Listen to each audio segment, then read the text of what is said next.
In 2022, the movie Black Phone was released, and it ended up being fantastic. It was based off a story written by a man called Joe Hill, I believe in 2004. Now, this short story, I never read it. I watched this movie, obviously, as you can see looking before you, but this is not the subject of this video. The subject of this video is a movie that reminded me so much of Black Phone. And that is Poker Night. Poker Night is a film that came out in 2014, starring Ron Perlman, Bo McCoff, Titus, whatever, and all these other guys, Esposito. There's some really nice names in here from some really good actors, and this was Macabre XL Rator. I was recently talking about this company, XL Rator, on previous videos of mine, like the Banshee one. Well, unlike the Banshee one, this one ended up being one of the greatest films I have ever seen from a dollar store. It's incredible how riveting this story is, how expertly written with suspense, how well procedured it is, how well paced. Everything is so well done, but it's paralleling the Black Phone somehow. Now, how is it paralleling the Black Phone? What is it about Poker Night, the story synopsis, so as to say, that reminds me of Poker Night? Well, imagine a story like Poker Night, but instead of the kid being kidnapped by the serial killer, we have a detective. A detective who, instead of learning from previously dead kids that the serial killer killed while trapped in this room, he has to learn from old veteran detectives on the force. These detectives that he met at Poker Night. Poker Night. Let's talk about the character, the detective. This detective, he is a newbie. He got a big promotion from being a typical boy in blue after a very chance encounter with fate. He received a complaint from somebody who had a really high telephone bill. So he goes in to investigate the telephone bill. He sits there and listens to the man complain about trying to talk to the phone company, and the phone company wouldn't reimburse him for all the money spent on phone line calls that he did not make. So he decided to investigate the phone lines in the area to see if anybody's been tapping into the phone line, using up his calls or whatever. And he ends up, by chance, finding a serial killer's hideout. He follows a wire into a shipping crate. The place that he's investigating this area is in a shipping crate yard, right? So he goes in and he finds an entire shipping crate full of bodies, essentially. And somebody comes into the shipping crate, and he shoots him dead, thinking that this guy's the serial killer who killed all of these people, right? Well, it turns out it was the wrong person. But all of these crimes were pinned on this guy, because he is already a notorious killer in his own right.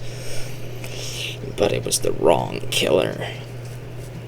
This killer that's still out there tracks down our detective man and kidnaps him alongside the person that he's closest to, which is his girlfriend.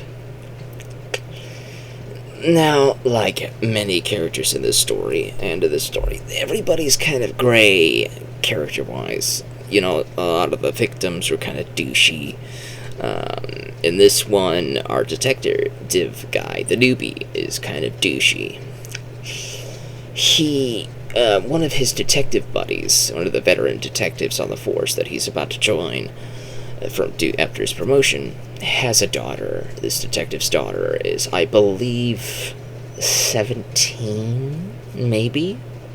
Maybe gonna be 18 real soon, or she might already be 18, just turned 18. I'm not too sure there. They're talking about how it's a little bit of a dirty, like she's right there on the cusp, so I'm guessing they're gonna let it slide. I think Ron Perlman, who plays another one of the detective characters, knows about this affair, and he's keeping it on the hush-hush because you don't want dirt on your record right before your promotion into detective and all that. He says, keep this on the down low, Ron Perlman says.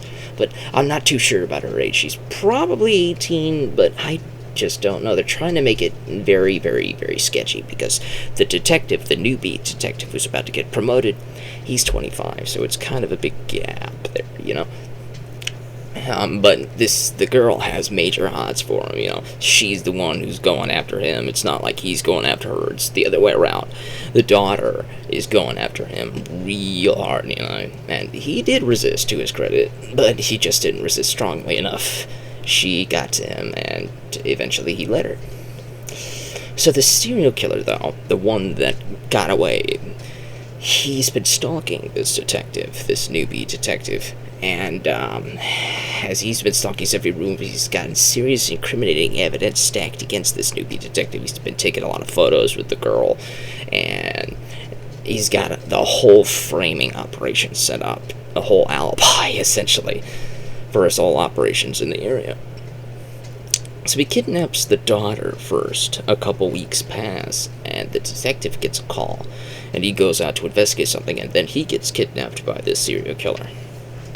And he's now locked in this dungeon place, where he now has to use all of the tricks of the trade that his buddies, the other detectives, these grizzled detectives, all middle-aged, have told him stories. Poker Night. Let's talk about Poker Night. The name of the film is called Poker Night. Poker Night is this sort of initiation ceremony, essentially, that the old grizzled detectives take a newbie detective, or somebody who's about to become detective. They take him in there and onto a poker night binge, and they all tell him stories about their biggest cases and a lot of mistakes that they made, and a lot of ways to learn from these mistakes, a lot of learn tricks of the trade, so to speak. So the newbie detective learned up from Ron Perlman, from Esposito, and all these other characters. He learned a lot of these tricks of the trade, essentially. And he had to put all of that stuff into perspective in trying to get out of this situation. Now you can tell how it parallels the Black Phone here, because the Black Phone, in the Black Phone, the kid has to learn from the stories of the previous victims.